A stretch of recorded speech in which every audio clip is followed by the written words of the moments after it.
Una tierra, una promesa. Miles de años de guerras, exilios y sangre derramada por ella. ¿Por qué una franja de tierra en Medio Oriente cambió el curso de la historia humana para siempre? Todo comenzó con una voz y un hombre que decidió escucharla. Hay momentos en la historia que no tienen música de fondo ni señales de que algo grande está por ocurrir.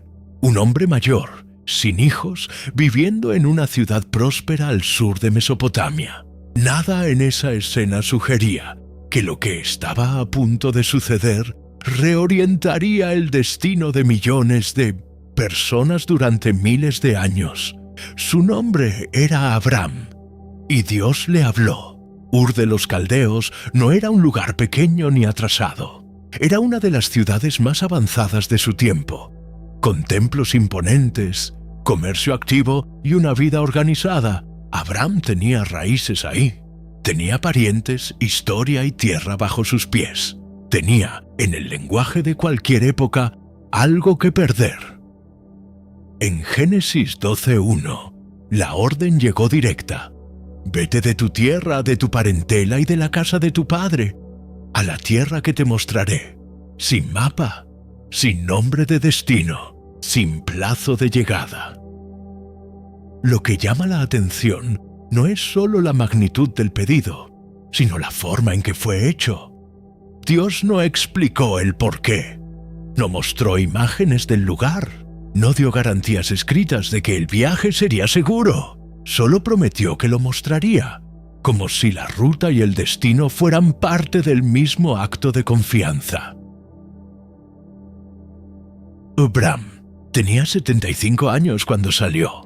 Llevó a su esposa Sarai, a su sobrino Lot, a los siervos que habían acumulado en Harán y las posesiones que podían moverse. Lo que dejó atrás quedó para siempre detrás.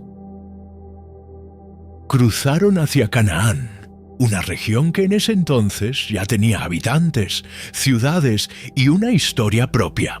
Al llegar a Siquem, junto a la encina de Moré, Dios apareció de nuevo. Esta vez con algo más específico. Génesis 12:7 registra las palabras: «A tu descendencia daré esta tierra». Fue la primera vez que la tierra recibió un nombre en esa historia. Y también la primera vez que la promesa implicaba algo más que el propio Abram. Una descendencia, una nación futura, un futuro que él, hasta ese momento, no tenía cómo imaginar, porque Sarai no había podido tener hijos. Las promesas hechas de paso, al costado del camino, a veces se confirman con mayor solemnidad más adelante. Eso fue precisamente lo que ocurrió años después, cuando Dios formalizó con Abram lo que los estudiosos de la Biblia llaman el pacto abrahámico. La escena aparece en Génesis 15 y tiene una calidad extraña, casi ritual. Dios le pidió a Abram que preparara animales divididos por la mitad: una vaca, una cabra, un carnero, una tórtola y un palomino. Abram los partió y los colocó en fila, uno frente al otro. Luego esperó, espantó los buitres que se acercaban. Llegó la tarde, cayó un sueño profundo sobre él, y en ese sueño, entre el terror y la oscuridad, Dios habló. Génesis 15, 13, 14. Recoge esas palabras. Ten por cierto que tu descendencia morará en tierra ajena, y será esclava allí, y será oprimida 400 años. Mas también a la nación a la cual servirán, juzgaré yo, y después de esto saldrán con gran riqueza. Lo que vino después fue aún más revelador. Una antorcha de fuego y un horno humeante pasaron entre los animales partidos. Solo Dios pasó. En los pactos del mundo antiguo, cuando dos partes se comprometían con un acuerdo, ambas caminaban entre los animales divididos, como diciéndose: «Que me pase lo mismo si rompo lo prometido». Aquí solo Dios caminó. La responsabilidad del cumplimiento recaía enteramente sobre él. Los límites de la tierra quedaron definidos, con una precisión que antes no había aparecido, desde el río de Egipto hasta el gran río Éufrates, un territorio que abarcaba lo que hoy son varios países y que incluía a 10 naciones que en ese momento ya habitaban esa región. Más adelante, en Génesis 17, el pacto volvió a ser ratificado, esta vez con un cambio de nombre. Abraham pasó a llamarse Abraham, que significa padre de multitudes, y Sarai pasó a llamarse Sara. La señal de ese pacto sería la circuncisión, practicada en todo varón de su casa, y la tierra, descrita esta vez como toda la tierra de Canaán, fue llamada posesión eterna. La palabra eterna apareció ahí por primera vez, y esa palabra sería la que más conflictos generaría en los siglos por venir. Abraham murió sin haber visto la promesa cumplida. Tuvo un hijo con Sara, Isaac, nacido cuando ella tenía 90 años y él 100, pero no una nación, solo un hijo. Y ese hijo fue puesto a prueba casi de inmediato, cuando Dios le pidió a Abraham que lo ofreciera en sacrificio sobre el monte Moría. Abraham obedeció, subió con Isaac, construyó el altar, ató a su hijo y levantó el cuchillo. Solo entonces el ángel del Señor detuvo su mano. No fue crueldad de Dios. Fue la confirmación de que Abraham confiaba más en la promesa que en sus propias circunstancias. Y sobre ese mismo monte, como registra Génesis 22:17, Dios juró por sí mismo: multiplicaría su descendencia como las estrellas del cielo y como la arena del mar. Isaac se casó con Rebeca, y Rebeca también fue estéril. La misma situación, repetida una generación después. Isaac oró, y Dios respondió. Rebeca quedó embarazada de gemelos. Antes de que nacieran, ya peleaban dentro de su vientre. Génesis 25:23 recoge lo que Dios le dijo a Rebeca: 2 naciones hay en tu seno, y 2 pueblos serán divididos desde tus entrañas. Los gemelos nacieron. Esaú llegó primero, Jacob segundo, aferrado al talón de su hermano. Con el tiempo, Jacob compró la primogenitura a Esaú por un plato de lentejas, y luego, con la ayuda de Rebeca, engañó a su padre anciano para recibir la bendición que correspondía al hijo mayor. La historia de Jacob es la historia de alguien que quiso la promesa a toda costa, incluso de maneras que no honraban a Dios. Pero Dios trabajó dentro y a pesar del carácter de Jacob. Una noche, mientras cruzaba solo el vado del río Jaboc, un hombre luchó con él hasta el amanecer. El hombre era sobrenatural, y al final de esa lucha, Génesis 32:28 registra el nuevo nombre. Ya no sería Jacob, sino Israel, el que lucha con Dios. Israel tuvo 12 hijos: Rubén, Simeón, Leví, Judá, Dan, Neftalí, Gad, Aser, Isaacar, Zabulón, José y Benjamín. 12 hombres que darían origen a 12 tribus. 12 tribus que muchos siglos después se repartirían la tierra que Dios había prometido a su bisabuelo Abraham. La promesa, que comenzó con un hombre solo frente a una voz desconocida, se había convertido en una familia numerosa. Pero la tierra seguía en manos de otros. Esta es una pregunta que muchos hacen, pero pocos se detienen a responder con cuidado. ¿Por qué precisamente Canaán? ¿Qué tenía ese territorio que lo hacía el lugar adecuado para el plan de Dios? La geografía responde parte de la pregunta. Canaán era un corredor entre los grandes poderes del mundo antiguo. Egipto al suroeste, Mesopotamia al noreste. Cualquier ejército que quisiera pasar de un continente al otro atravesaba por ahí. Cualquier ruta comercial de peso cruzaba esa franja de tierra. Era, en términos modernos, una encrucijada. Un pueblo viviendo en ese lugar no podía ocultarse. Estaría en contacto permanente con otras culturas, otras religiones, otros reinos. Eso representaba un peligro constante, sí, pero también significaba que cualquier cosa que ese pueblo hiciera sería visible para el mundo conocido. Si Israel honraba a Dios en Canaán, las naciones lo verían. Si fallaba, el fracaso también sería público.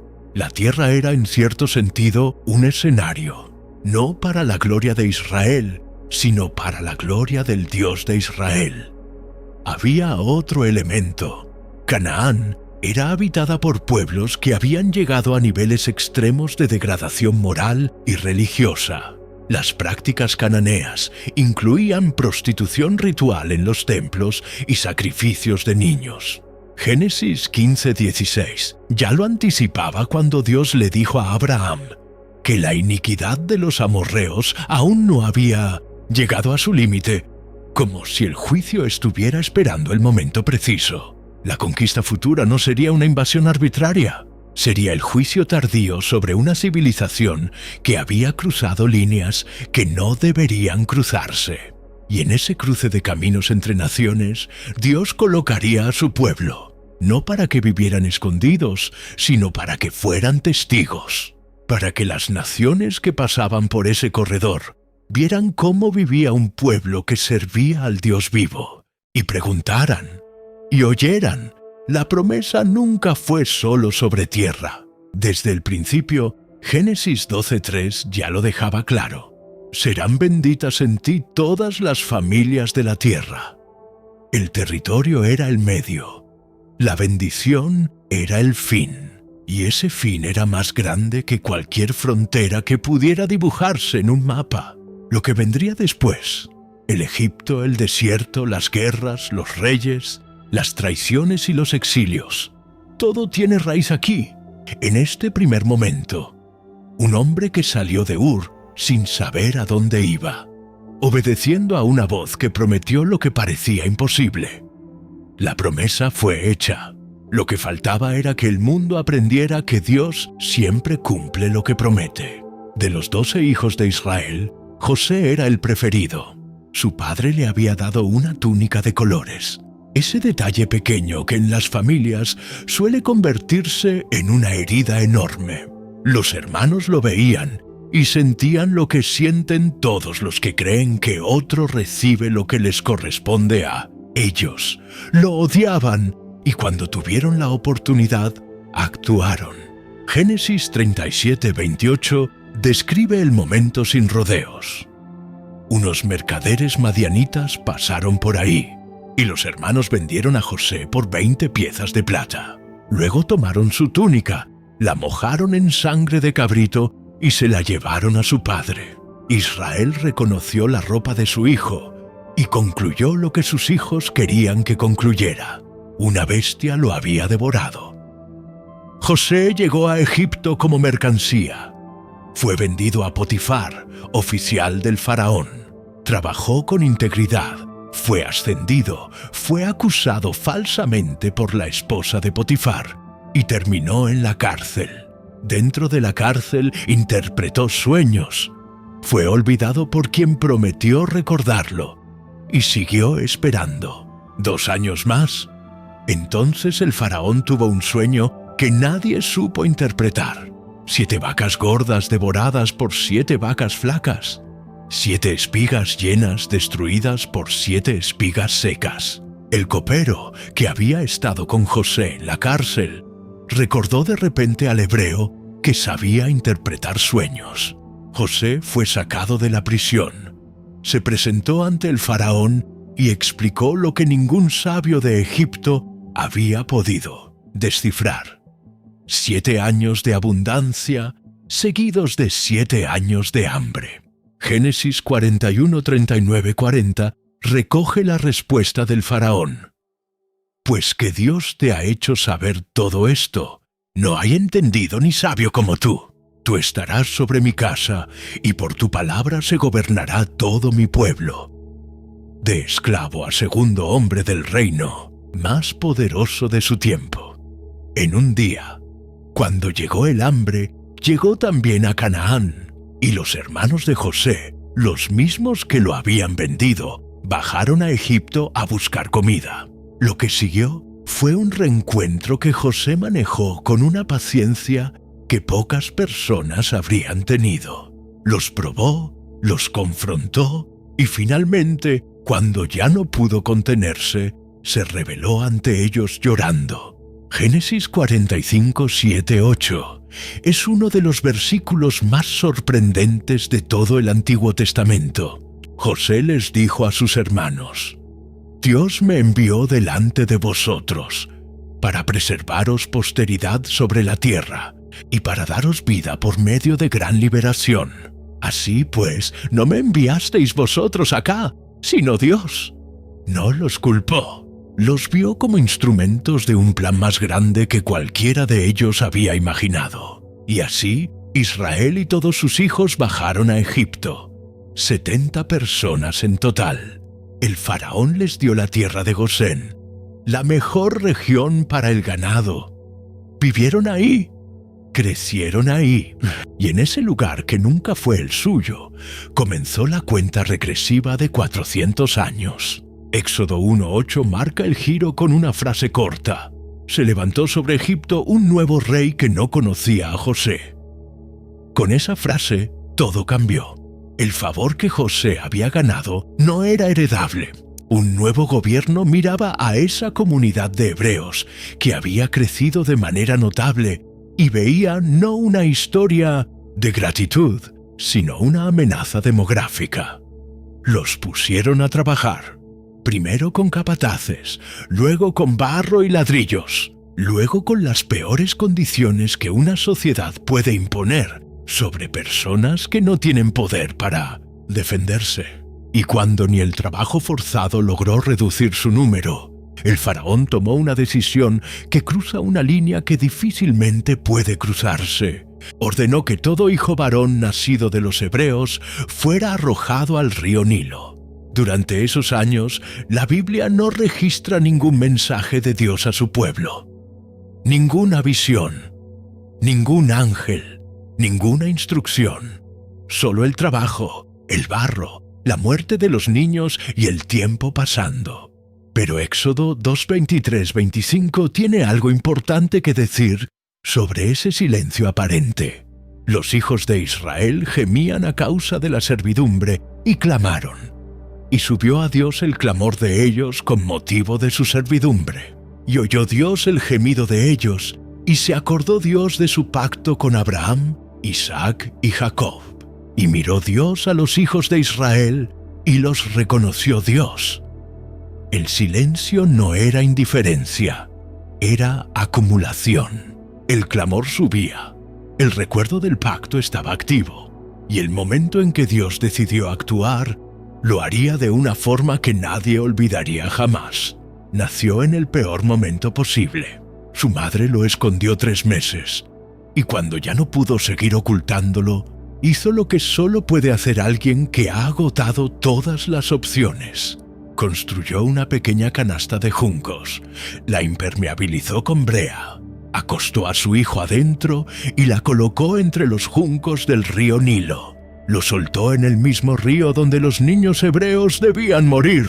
La hija del faraón bajó a bañarse, vio la canasta y la abrió. El bebé lloró. Ella tuvo compasión. Y así, el niño destinado a morir por orden del faraón terminó criándose dentro del palacio del faraón. Moisés creció con 2 mundos dentro, educado como egipcio con sangre hebrea.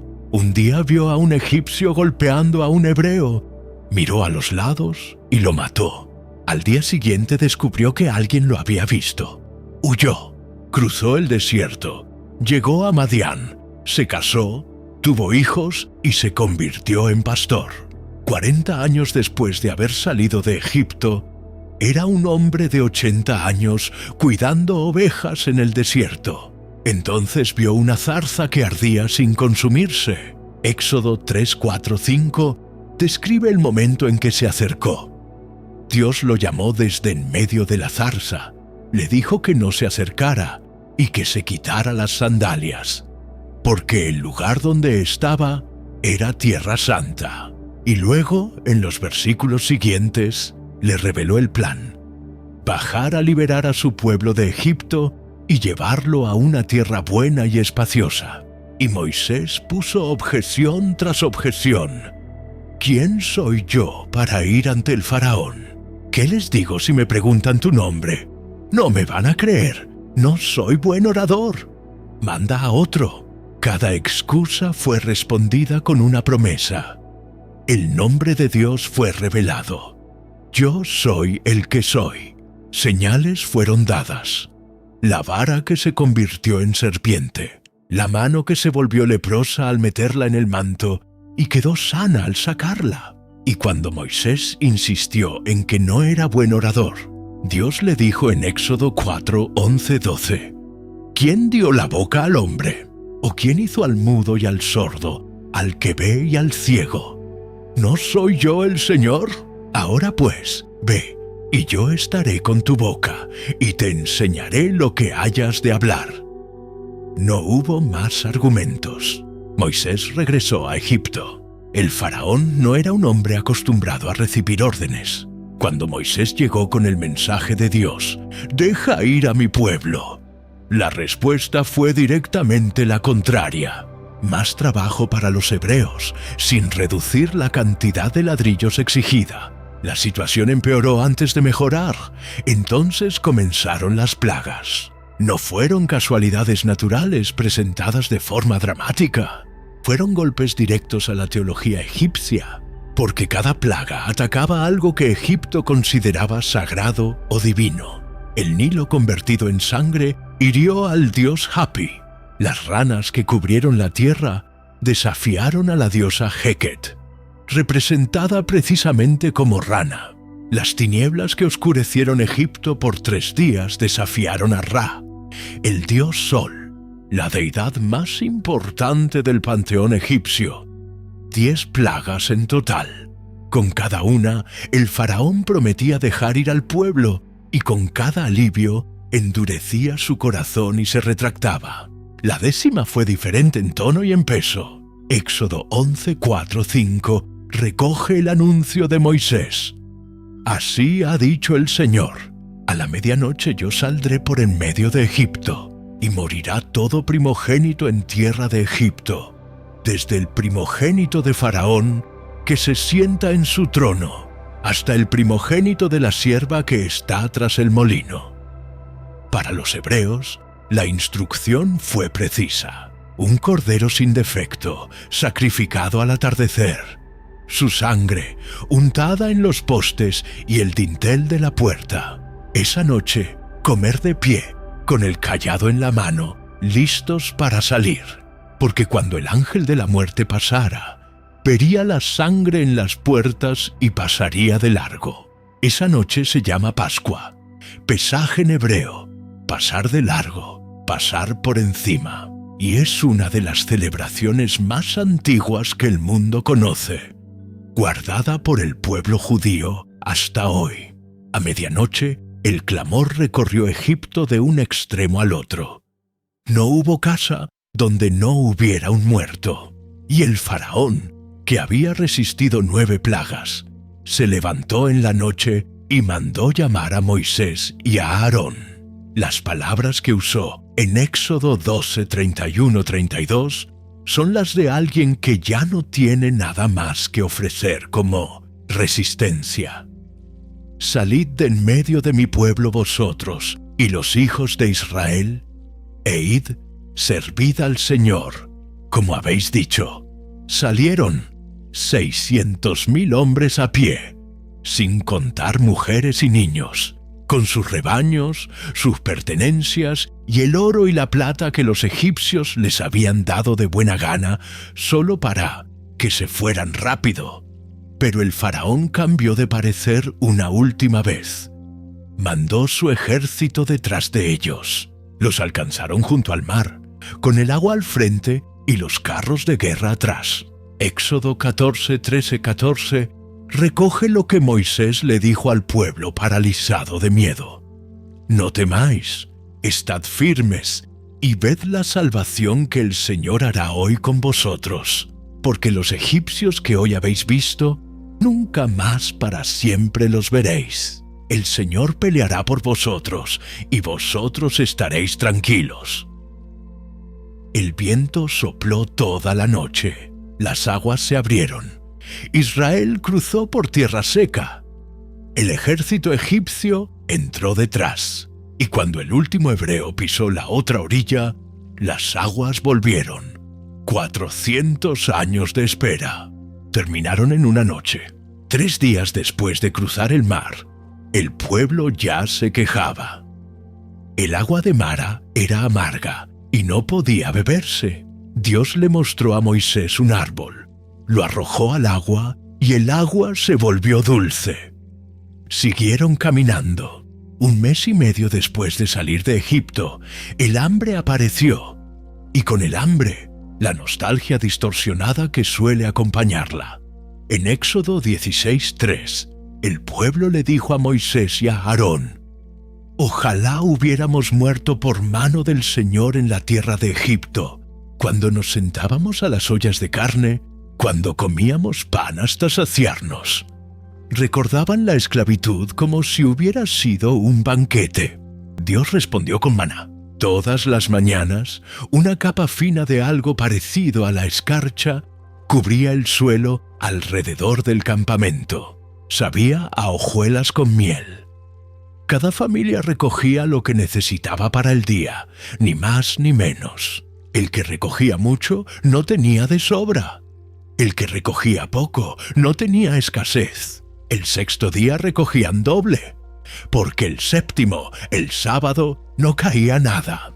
Ese sistema tan sencillo enseñaba algo que el pueblo necesitaba aprender antes de entrar a cualquier tierra: la dependencia diaria de Dios.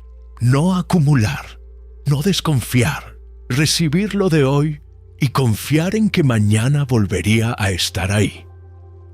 El maná cayó durante 40 años, todos los días excepto el sábado, sin interrupciones. El viaje desde Egipto hasta Canaán, siguiendo la ruta más directa, podría haberse hecho en semanas. 40 años es una cifra que no se explica por geografía ni por clima. Se explica por lo que ocurrió en el camino y por lo que le costó al pueblo entender que Dios hablaba en serio. 3 meses después de salir de Egipto, llegaron al monte Sinaí. Y ahí se detuvieron. No unos días, casi un año. El monte ardía. Había truenos, relámpagos y una nube densa que lo cubría. El pueblo fue instruido a no acercarse bajo pena de muerte.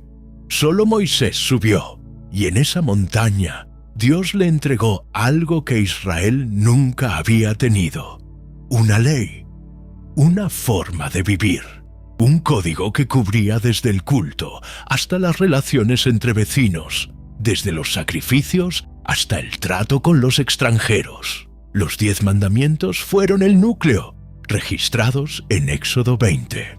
Pero la ley que se desplegó a partir de ahí era mucho más detallada. Regulaba la esclavitud, las deudas, las herencias, los crímenes, las fiestas, los alimentos, la ropa, el matrimonio y la agricultura. Era un sistema completo de vida comunitaria, construido alrededor de un principio central: ustedes son mi pueblo, y yo soy su Dios. En ese mismo período, Dios le dio a Moisés las instrucciones para construir el tabernáculo, una estructura portátil, elaborada, donde la presencia de Dios habitaría en medio del campamento. Éxodo 25:8 registra el propósito con una frase directa: «Y harán un santuario para mí, y habitaré en medio de ellos». El diseño fue detallado hasta lo que podría parecer excesivo. Las medidas exactas de cada pieza, los materiales específicos, los colores de las cortinas, el tipo de madera para el arca. Nada fue dejado a la creatividad del artesano. porque lo que se construía no era simplemente un templo, sino el punto de encuentro entre el cielo y la tierra. Cuando el tabernáculo fue terminado y consagrado, Éxodo 40:34 describe lo que ocurrió. Entonces, una nube cubrió el tabernáculo de reunión, y la gloria del Señor llenó el tabernáculo. Dios se había mudado al campamento. De ahí en adelante, la nube sobre el tabernáculo marcaba el ritmo del viaje. Cuando la nube se levantaba, Israel marchaba. Cuando se detenía, acampaban. No había plan de ruta propio. El GPS era la presencia visible de Dios y bastaba. El problema no era la falta de señales. El problema era lo que el pueblo hacía con ellas. Mientras Moisés pasaba 40 días en la montaña recibiendo la ley, el pueblo abajo le pidió a Aarón que les fabricara dioses. Aarón recogió los aretes de oro de las mujeres, los fundió y moldeó un becerro. Y el pueblo dijo, según Éxodo 32:4, Israel, estos son tus dioses, que te sacaron de la tierra de Egipto. 40 días después de haber escuchado la voz de Dios desde la montaña en llamas, ya adoraban un ídolo de metal. Eso estableció un patrón que se repetiría durante todo el desierto. Agua escasa, murmuración.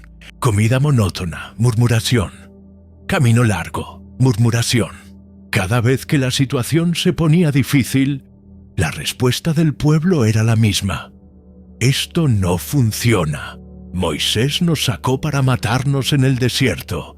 Mejor hubiéramos muerto en Egipto. El quiebre definitivo llegó cuando estaban a punto de entrar. Desde Cades Barnea, en los bordes del desierto, Moisés envió 12 espías a explorar Canaán. Fueron 40 días. Volvieron con uvas tan grandes que 2 hombres cargaban un solo racimo. La tierra era exactamente lo que Dios había prometido. Buena, fértil, abundante. Pero 10 de los 12 espías dieron un informe que paralizó a todo el campamento. Números 13:33 recoge sus palabras. También vimos allí gigantes, hijos de Anac, raza de los gigantes. Y éramos nosotros, a nuestros ojos como langostas, y así les parecíamos a ellos. El pueblo lloró esa noche. Quiso volver a Egipto. Solo Josué y Caleb insistieron en que podían entrar, que Dios estaba con ellos, que la tierra era posible. Nadie los escuchó. Esa noche, Dios le habló a Moisés con una mezcla de juicio y misericordia que recorre todo el Antiguo Testamento. Números 14, 28-30 registra las palabras.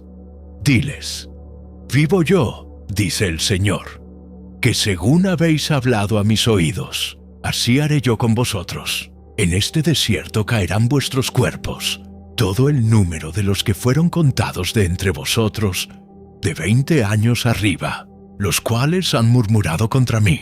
Vosotros, a la verdad, no entraréis en la tierra. Una generación entera quedaría en el desierto. Cada adulto que había salido de Egipto, con excepción de Josué y Caleb, moriría antes de ver la tierra prometida. Sus hijos entrarían. Ellos no. 40 años en el desierto no fue un accidente geográfico. Fue el tiempo necesario para que una generación formada en la mentalidad de la esclavitud terminara su ciclo y otra generación creciera conociendo solo la dependencia de Dios. Hay algo profundamente humano en el final de Moisés que pocas historias de la Biblia igualan. Lideró a ese pueblo durante 40 años. Habló cara a cara con Dios cuando nadie más podía acercarse. Intercedió por Israel en los peores momentos, incluso cuando Dios mismo había dicho que los destruiría y comenzaría de nuevo con él. Moisés eligió a su pueblo sobre su propia gloria, una y otra vez. Pero Moisés también falló. En Números 20, en un momento de agotamiento y frustración, frente al pueblo que seguía quejándose de la falta de agua, Dios le ordenó que hablara a la roca. Moisés, en cambio, la golpeó 2 veces. El agua salió igual. El milagro ocurrió, pero la obediencia había sido parcial, y la desobediencia frente a todo el pueblo tenía un peso que no podía ignorarse. Números 20:12 registra la consecuencia sin rodeos.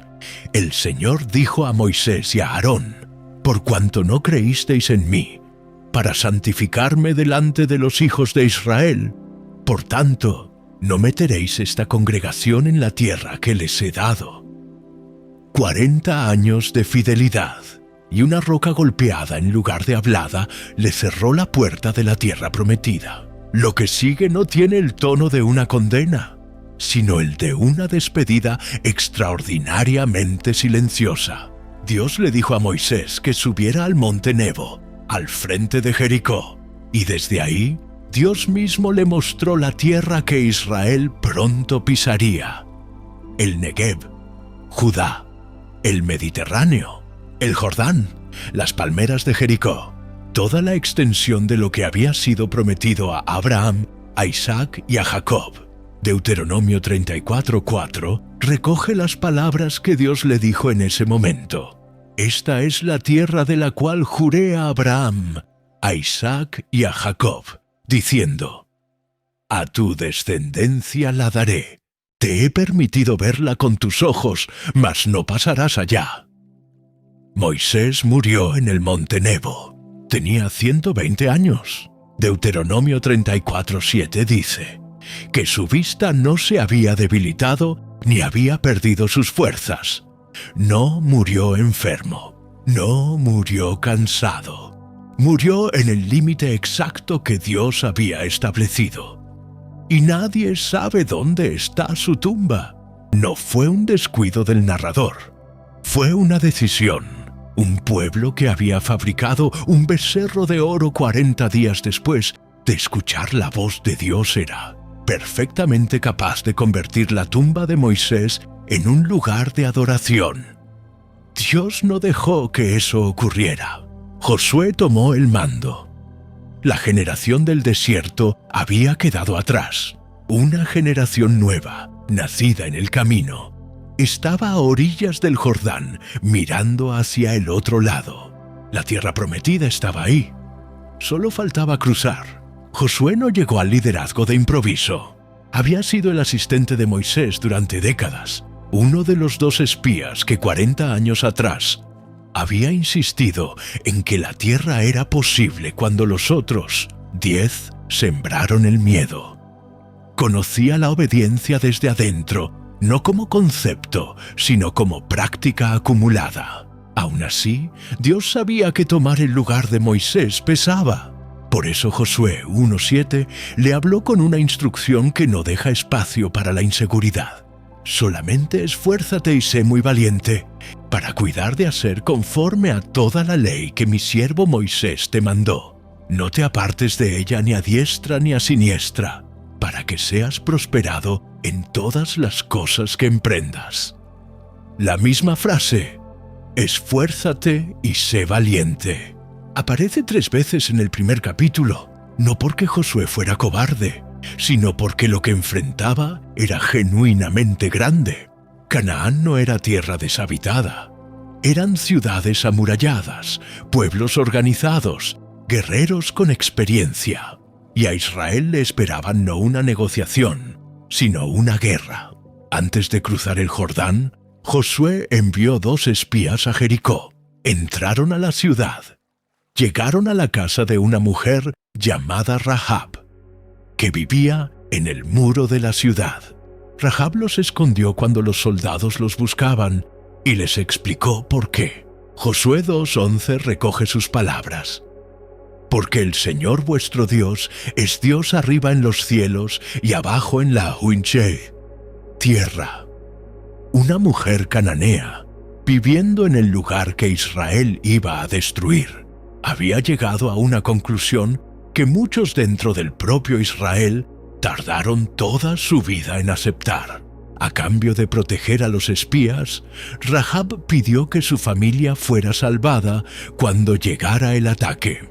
Los espías prometieron: Ella ató un cordón de hilo escarlata en su ventana. El día de la entrada, el pueblo marchó hacia el Jordán con el arca del pacto al frente.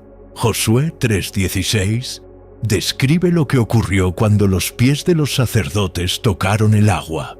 Las aguas que venían de arriba se detuvieron y se levantaron como un montón muy lejos. El pueblo cruzó en seco.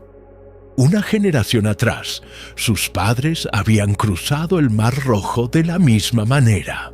Ahora les tocaba a ellos. El mismo Dios, el mismo tipo de señal, una nueva generación entrando en lo que era suyo. Jericó fue la primera ciudad, y la estrategia que Dios ordenó para tomarla no tenía ningún precedente militar conocido. Josué 6:3-4 describe las instrucciones: marchar alrededor de la ciudad una vez al día durante 6 días. 7 sacerdotes llevando trompetas de cuerno de carnero frente al arca. Al 7º día, rodear la ciudad 7 veces. Y cuando los sacerdotes tocaran las trompetas, el pueblo daría un gran grito. No había catapultas, no había planes de asalto, no había ingeniería de sitio. Solo marchar, guardar silencio durante 6 días y esperar el 7º. Josué 6:20 es uno de esos versículos que cuesta visualizar sin detenerse. Cuando el pueblo hubo oído el sonido de la trompeta, gritó con gran vocerío y el muro se derrumbó. El pueblo subió a la ciudad, cada uno derecho hacia adelante, y la tomaron. El muro no se inclinó. No se agrietó primero, se derrumbó. Y la única parte del muro que quedó en pie fue la sección donde vivía Rahab, con su cordón escarlata en la ventana. Pero después de Jericó llegó Ai, y Ai fue una derrota. No porque los cananeos fueran más fuertes, sino porque alguien dentro del campamento de Israel había desobedecido. Josué 7:1 lo establece antes de describir la batalla. Un hombre llamado Acán había tomado del botín de Jericó cosas que estaban dedicadas a Dios: un manto babilónico, 200 siclos de plata y un lingote de oro. Los había escondido bajo su tienda. El ataque a Ai, una ciudad mucho más pequeña que Jericó, terminó con 36 israelitas muertos y el resto huyendo. Josué cayó rostro en tierra delante del arca sin entender qué había salido mal. Y Dios le dijo que Israel había pecado, que había tomado del anatema, que por eso no podía estar de su lado en la batalla. El proceso para identificar al culpable fue largo y público. Tribu por tribu, clan por clan, familia por familia, hasta que la suerte cayó sobre Acán. Y Acán confesó. Josué 7:21 recoge sus palabras. Vi entre los despojos un manto babilónico muy bueno, y 200 siclos de plata, y un lingote de oro de peso de 50 siclos, lo cual codicié y tomé. 3 verbos que resumen cómo la mayoría de las caídas humanas funcionan. Vi, codició, tomé. Acán fue ejecutado junto con su familia en el valle de Acor. Y la segunda campaña contra Ai fue exitosa. La ciudad fue tomada y quemada. De ahí en adelante, la conquista siguió en 2 grandes campañas, una hacia el sur y una hacia el norte. Josué 10 y 11 describen coaliciones de reyes cananeos uniéndose para enfrentar a Israel y siendo derrotadas.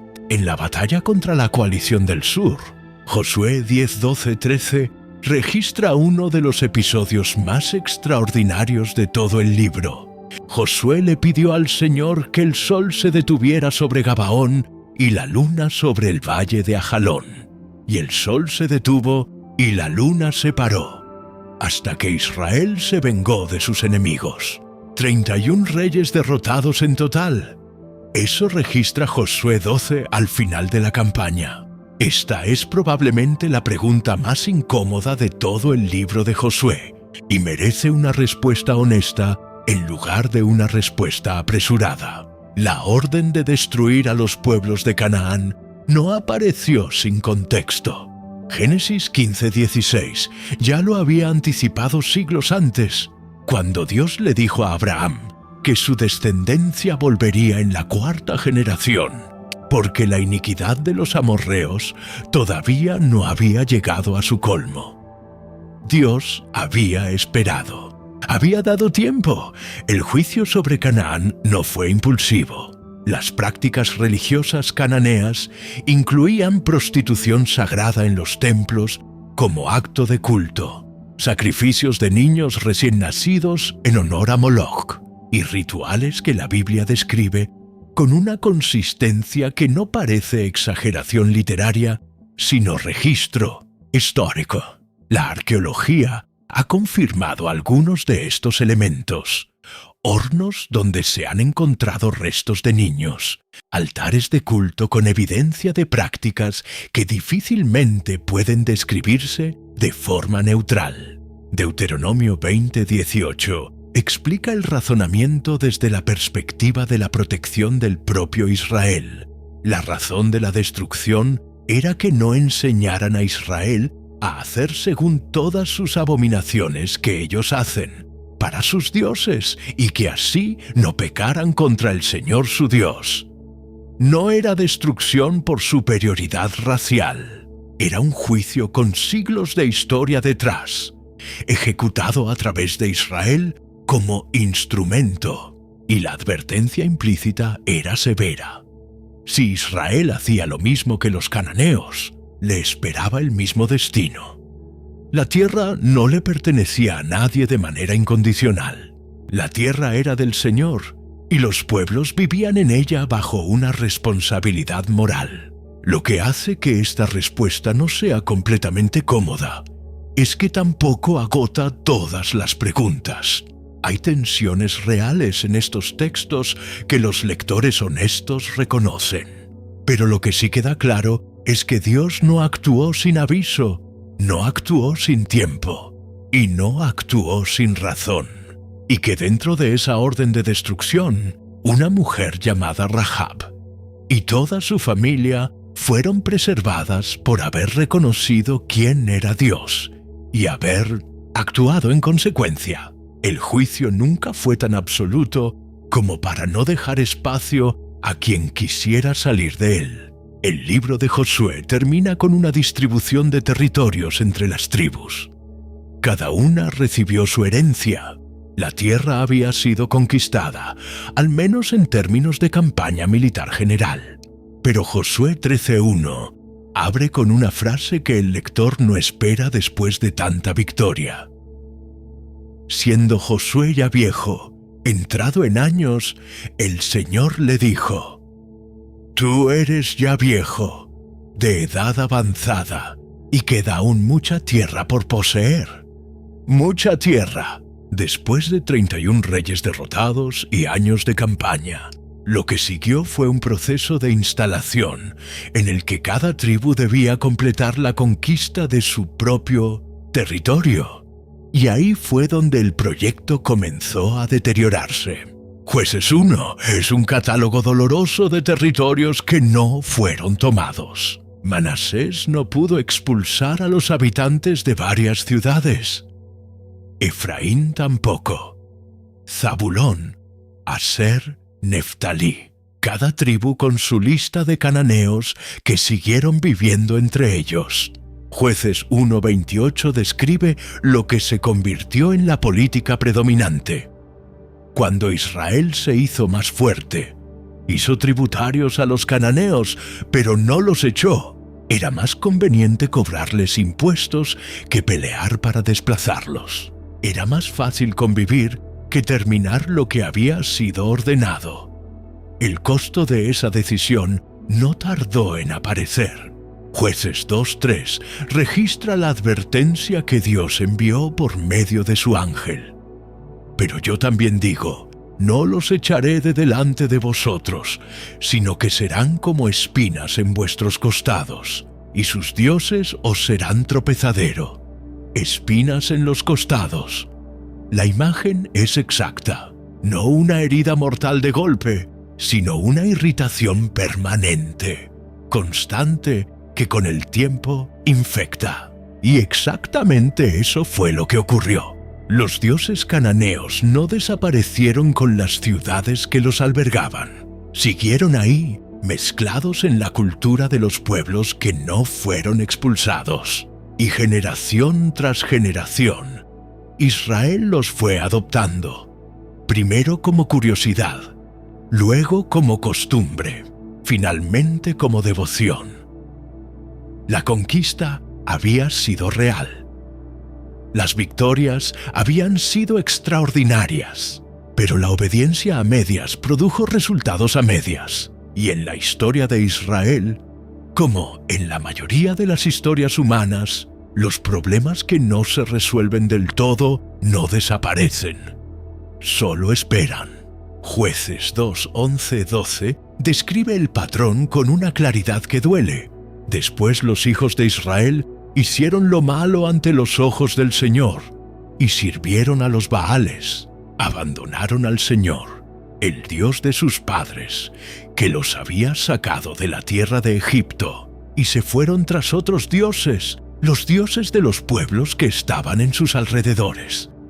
De ahí en adelante, el libro de los jueces repite la misma secuencia una y otra vez, con distintos personajes y distintos enemigos, pero con la misma estructura interna. Israel abandonaba a Dios. Dios permitía que una nación vecina los oprimiera.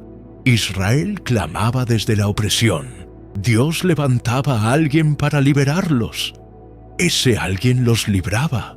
Había paz mientras ese juez vivía, y en cuanto moría, el ciclo volvía a comenzar. No era descuido literario del autor, era el retrato fiel de un pueblo que nunca terminaba de aprender. Los jueces no eran figuras perfectas ni líderes religiosos en el sentido formal. Eran personas a quienes el Espíritu de Dios equipaba para una tarea específica, con todo su peso humano incluido. Gedeón dudó de su llamado y pidió señales repetidas. Jefté tomó un voto precipitado que le costó a su hija. Sansón, el más famoso de todos, tenía una fuerza sobrenatural y una debilidad completamente ordinaria. Las mujeres que amaba siempre terminaban traicionándolo, y él siempre volvía a confiar. La historia de Sansón en particular ocupa 4 capítulos y funciona como un microcosmos de todo el libro. Jueces 16-17 registra el momento en que Dalila finalmente lo quebró. Le descubrió, pues, todo su corazón y le dijo: «Nunca a mi cabeza llegó navaja, porque soy nazareo de Dios desde el vientre de mi madre. Si fuere rapado, mi fuerza se apartará de mí, y me debilitaré, y seré como todos los hombres». Sansón sabía exactamente cuál era la fuente de su fuerza, y se lo dijo a la mujer equivocada. Lo que siguió fue la captura, el cegamiento, las cadenas y el molino. Un hombre extraordinario reducido a esclavo por una confesión mal hecha a alguien que nunca mereció su confianza. Su historia termina con su muerte entre los filisteos, derrumbando un templo. Pero antes de ese final, hay un versículo pequeño que dice mucho. Jueces 16-28 registra su última oración. «Señor Dios, acuérdate ahora de mí y fortaléceme solamente esta vez. ¡Oh Dios! Solamente esta vez». No fue un discurso de héroe, fue un hombre roto pidiendo una última oportunidad, y Dios se la dio. Esa es la textura del libro de los jueces. No grandes teólogos ni militares impecables, personas reales en situaciones límite, y un Dios que seguía respondiendo cuando lo buscaban. Hacia el final del periodo de los jueces, el último y más notable de todos se llamaba Samuel. Era sacerdote, profeta y juez al mismo tiempo. Una combinación que no se repetiría en la historia de Israel. Pero Samuel envejeció, y sus hijos, a quienes había puesto como jueces, no caminaron en sus caminos. Entonces los ancianos de Israel se reunieron y le hicieron a Samuel un pedido que él no esperaba.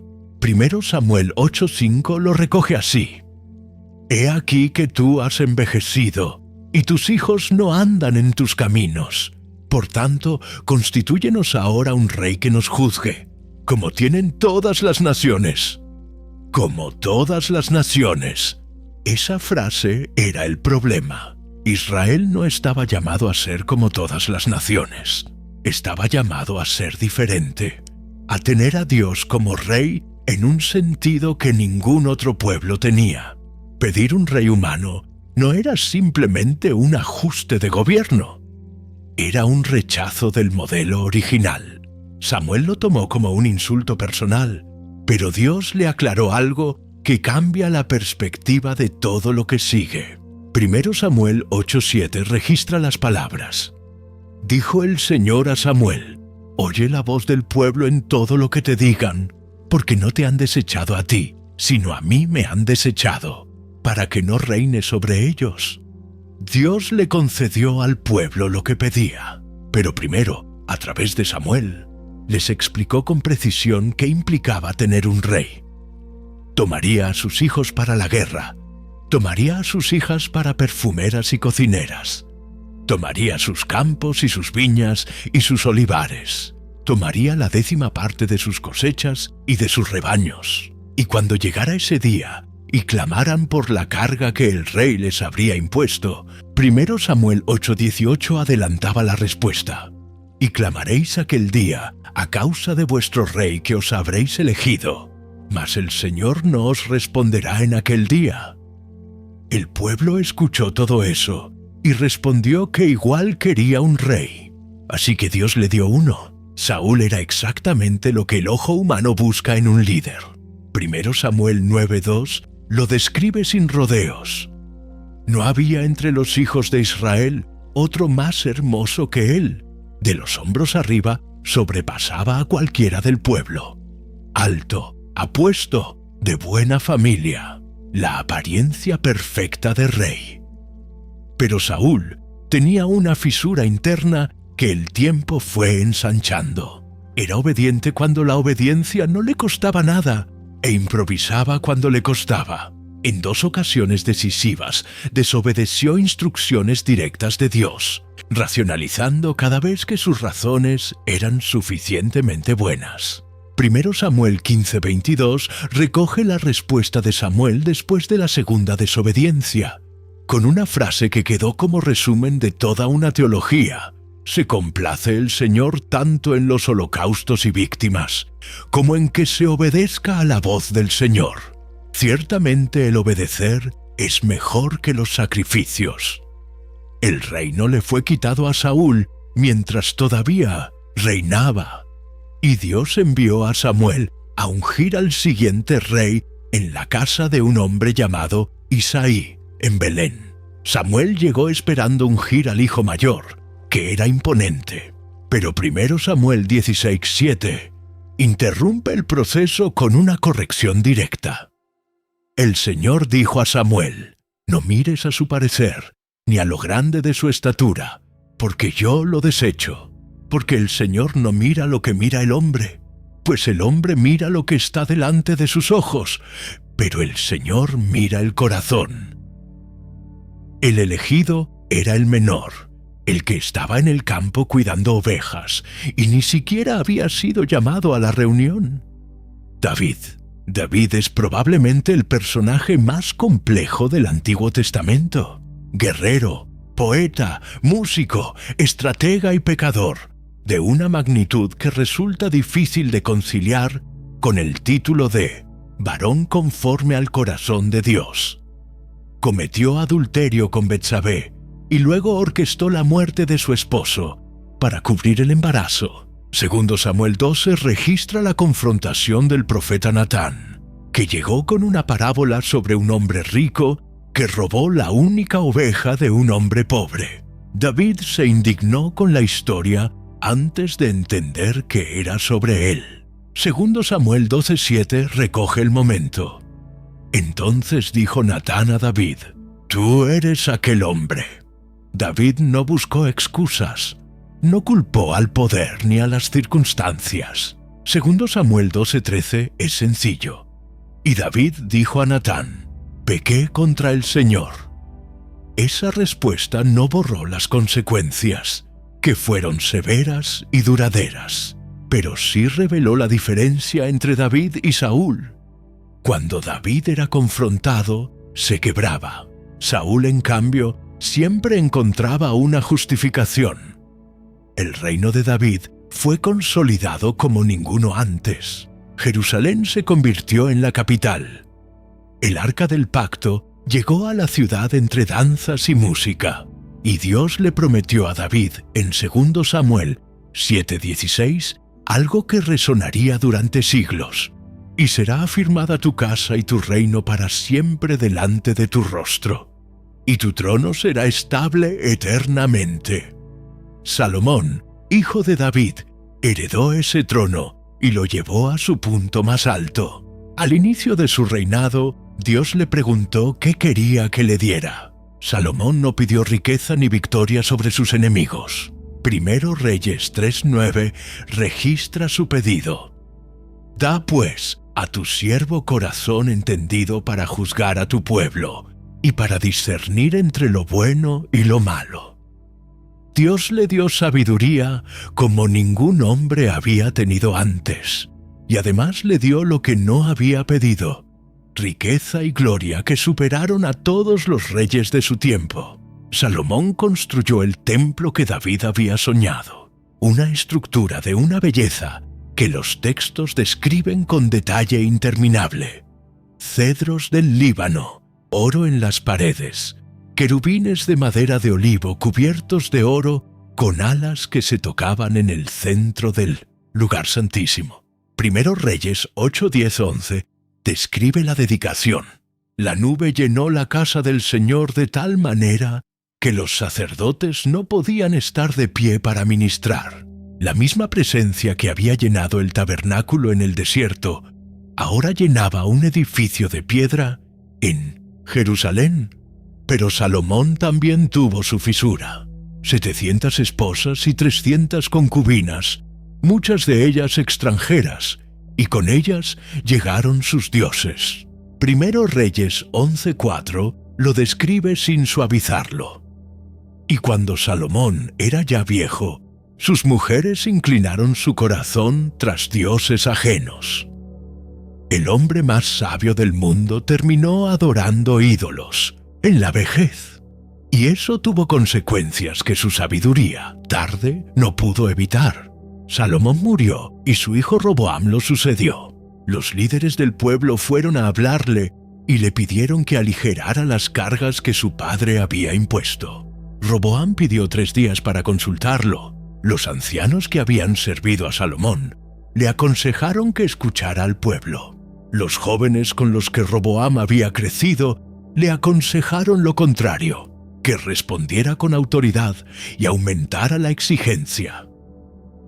Roboam eligió a los jóvenes. Primero Reyes 12:14 registra su respuesta al pueblo: Mi padre agravó vuestro yugo, pero yo añadiré a vuestro yugo. Mi padre os castigó con azotes, mas yo os castigaré con escorpiones. 10 tribus se separaron ese mismo día. Solo Judá y Benjamín se quedaron con la casa de David. Las 10 del norte formaron el reino de Israel bajo Jeroboam. Las 2 del sur quedaron como el reino de Judá bajo Roboam. Un reino que había tardado siglos en formarse, se dividió en una tarde por una respuesta arrogante. Jeroboam, el primer rey del norte, tuvo inmediatamente un problema político. Si su pueblo subía a Jerusalén a adorar en el templo, el corazón eventualmente volvería a la casa de David y lo perdería. Entonces fabricó 2 becerros de oro, colocó uno en Betel y otro en Dan, y en Primero Reyes 12:28 les dijo al pueblo: He aquí tus dioses, oh Israel, los cuales te hicieron subir de la tierra de Egipto. Las mismas palabras exactas que el pueblo había usado siglos atrás frente al becerro de Aarón en el desierto. La idolatría no era creativa, se repetía con la misma lógica y el mismo lenguaje. Desde ese punto, los dos reinos tomaron caminos paralelos pero separados.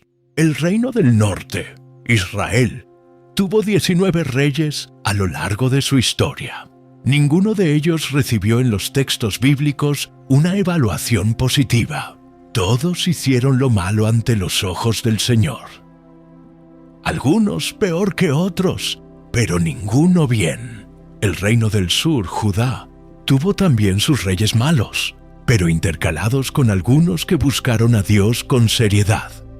Asa, Josafat, Ezequías, Josías. Esos periodos de reforma siempre llegaban acompañados de una limpieza de los altares paganos, de una vuelta a la ley, de una renovación del pacto. Y siempre eran demasiado cortos, porque después de cada rey bueno, llegaba uno que deshacía lo que el anterior había construido. La inestabilidad no era política solamente, era espiritual. Y las consecuencias de esa inestabilidad no tardarían en llegar desde el norte, con ejércitos que ninguno de los dos reinos tendría fuerzas para detener. El reino del norte llevaba 2 siglos de existencia cuando el imperio asirio comenzó a expandirse con una violencia sistemática que el mundo antiguo conocía bien. Los asirios no solo conquistaban, deportaban, trasladaban poblaciones enteras de un lugar a otro para desarraigarlas, mezclarlas con otros pueblos y eliminar cualquier identidad nacional que pudiera convertirse en resistencia futura. Antes de que cayera Samaria, la capital del norte, Dios no había guardado silencio. Los profetas Amós y Oseas habían hablado con una claridad que no dejaba espacio para la ambigüedad. Oseas 4:1 describe el estado del reino con una precisión que parece diagnóstico médico. Oíd palabra del Señor, hijos de Israel, porque el Señor contiende con los moradores de la tierra, porque no hay verdad, ni misericordia, ni conocimiento de Dios en la tierra. No hay verdad, no hay misericordia, no hay conocimiento de Dios. 3 ausencias que no ocurren de la noche a la mañana, sino por erosión lenta, generación tras generación. El rey asirio Salmanasar V comenzó el asedio a Samaria. Segundo Reyes 17:5 describe la campaña sin adornos. Subió el rey de Asiria contra toda la tierra, y subió a Samaria y la sitió por 3 años. 3 años de cerco antes de que la ciudad cayera. En el 722 a.C., bajo el reinado de Sargón II, Samaria fue tomada. Lo que siguió fue exactamente el método asirio. Segundo Reyes 17:6 lo registra. En el año 9 de Oseas, el rey de Asiria tomó Samaria y llevó a Israel cautivo a Asiria, y los puso en Jalá, en Abor junto al río Gozán, y en las ciudades de los medos, deportados, dispersados en territorios que no conocían, entre pueblos que no hablaban su lengua ni guardaban sus costumbres. Y en su lugar, el rey de Asiria trajo gente de otras naciones para repoblar las ciudades de Samaria. Esas 10 tribus no volvieron. Se mezclaron, se diluyeron, se perdieron en el mapa de las naciones antiguas. La historia los llama las 10 tribus perdidas de Israel, y siguen siendo perdidas hasta hoy. Segundo Reyes 17:7 ofrece la evaluación teológica del colapso con una frase que cierra siglos de historia en pocas palabras. Esto aconteció porque los hijos de Israel pecaron contra el Señor su Dios, que los sacó de tierra de Egipto, debajo la mano de Faraón rey de Egipto, y temieron a dioses ajenos. No fue una derrota militar casual, fue el cumplimiento exacto de lo que Dios había advertido que ocurriría si Israel seguía ese camino. Las advertencias habían estado ahí. Los profetas habían hablado. El pueblo había elegido no escuchar. El reino del sur sobrevivió a la caída del norte por poco más de un siglo. Ese siglo no fue de tranquilidad, sino de una oscilación constante entre reyes que buscaban a Dios y reyes que construían altares a cada dios imaginable dentro del propio templo de Salomón. El rey Josías fue el último gran reformador. Segundo Reyes 22 describe cómo durante las obras de reparación del templo, el sumo sacerdote encontró el libro de la ley que había sido completamente olvidado. Olvidado. El pueblo de Dios había perdido físicamente su propia ley, dentro del edificio donde se suponía que adoraban a Dios. Cuando el libro fue llevado ante Josías y se lo leyeron, Segundo Reyes 22:11 dice que rascó sus vestidos. No fue un gesto protocolario, fue la reacción de alguien que entiende, por primera vez en toda su magnitud, el abismo entre lo que debería ser y lo que es. Josías hizo la reforma más profunda que Judá había visto en generaciones. Destruyó los altares paganos, quemó los ídolos, expulsó a los sacerdotes de los lugares altos, celebró una Pascua que Segundo Reyes 23:22 describe como sin igual desde los días de los jueces. Todo en un reinado. Pero cuando Josías murió en batalla contra el faraón Necao, sus sucesores deshicieron lo que él había construido con una rapidez que asombra. Y el imperio babilónico, bajo Nabucodonosor, ya miraba hacia el occidente. Jerusalén cayó en etapas. La primera deportación ocurrió en el 605 a.C., cuando Nabucodonosor tomó como cautivos a jóvenes de la nobleza y la realeza de Judá para llevarlos a Babilonia. Entre ellos estaba un joven llamado Daniel. La segunda vino en el 597 a.C. con el rey Joaquín. La tercera, la definitiva, llegó en el 586 a.C. Segundo Reyes 25:9-10. Describe lo que Nabucodonosor hizo cuando Jerusalén cayó. Y quemó la casa del Señor, y la casa del rey, y todas las casas de Jerusalén, y todas las casas de los príncipes quemó a fuego, y todo el ejército de los caldeos que estaba con el capitán de la guardia derribó los muros alrededor de Jerusalén. El templo, las murallas, las casas, todo reducido a cenizas y escombros. El arca del pacto desapareció en ese momento. No hay registro bíblico de qué fue de ella. Simplemente no volvió a mencionarse.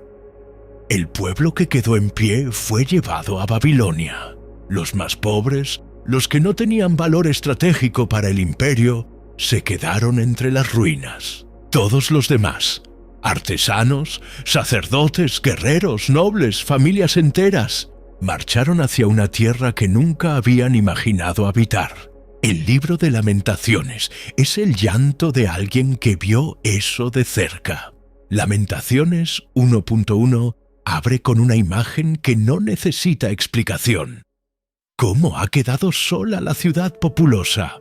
La grande entre las naciones se ha vuelto como viuda.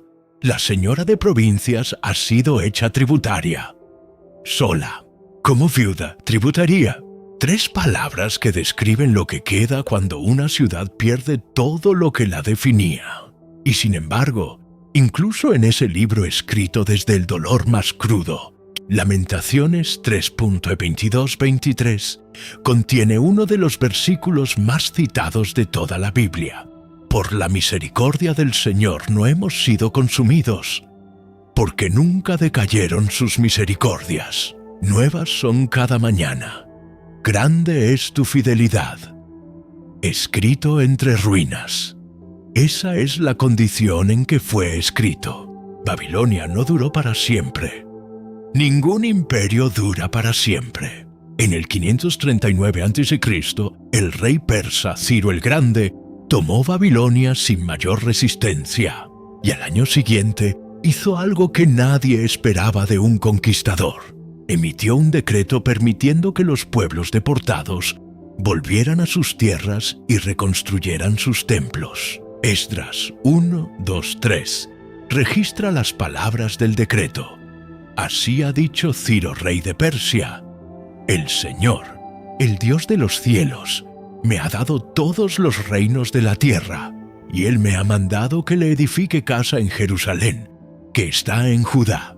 Quien haya entre vosotros de su pueblo, sea el Señor su Dios con él, y suba a Jerusalén. Lo extraordinario no era solo que Ciro liberara a los judíos.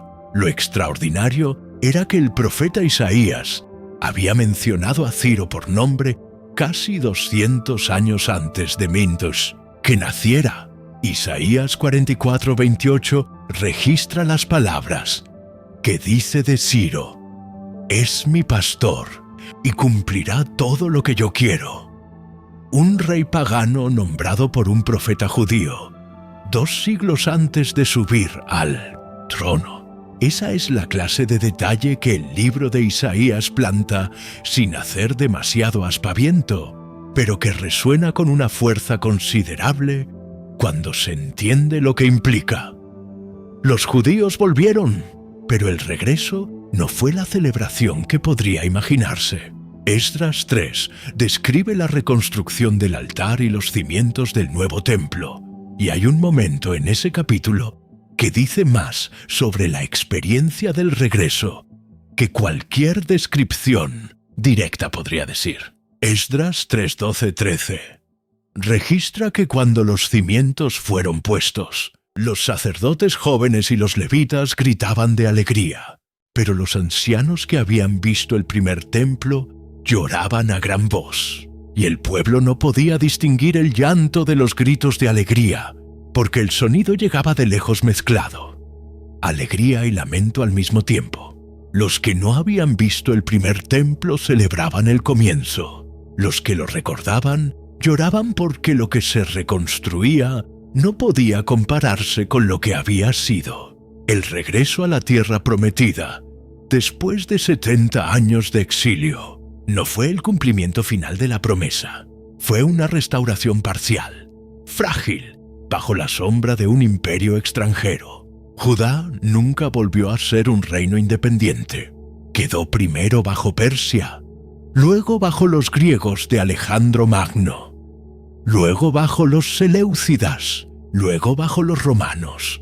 La tierra estaba habitada por los descendientes de Abraham, sí, pero el trono de David permanecía vacío. El periodo entre el regreso del exilio y la llegada de Roma fue turbulento. Los macabeos lograron una independencia breve en el siglo II a.C., después de una rebelión contra los seleucidas que quienes celebran Hanukkah recuerdan hasta hoy. Pero esa independencia duró poco más de un siglo antes de que Roma absorbiera la región. En el año 63 a.C., el general romano Pompeyo entró en Jerusalén. Entró también al templo, entró al lugar santísimo, el espacio donde solo el sumo sacerdote podía entrar, y una sola vez al año. Miró adentro y encontró, según los registros históricos, una habitación vacía, sin ídolo, sin imagen, nada. No entendió lo que estaba viendo. La mayoría de los romanos tampoco lo entendió. Un dios sin imagen era algo que el mundo antiguo simplemente no tenía categoría para procesar. Judea quedó como territorio cliente de Roma, gobernada por reyes designados o tolerados por el imperio. El más conocido de esos reyes fue Herodes el Grande, que reconstruyó el templo de Jerusalén en una escala que dejaba al anterior en segundo plano. El templo de Herodes era uno de los edificios más impresionantes del mundo mediterráneo. Sus piedras eran colosales, sus dimensiones enormes. Jesús de Nazaret caminó por ese templo, y según Mateo 24:2, cuando sus discípulos señalaron la grandeza de la construcción, respondió con una frase que en ese momento nadie quiso terminar de escuchar. ¿Veis todo esto? De cierto os digo que no quedará aquí piedra sobre piedra que no sea derribada. En el año 66 d.C., Judea se rebeló contra Roma. 4 años después, en el 70 b.C., el general romano Tito sitió Jerusalén. El asedio duró meses. Dentro de la ciudad, además del hambre y la enfermedad, los propios grupos judíos se mataban entre sí por el control de los recursos que quedaban.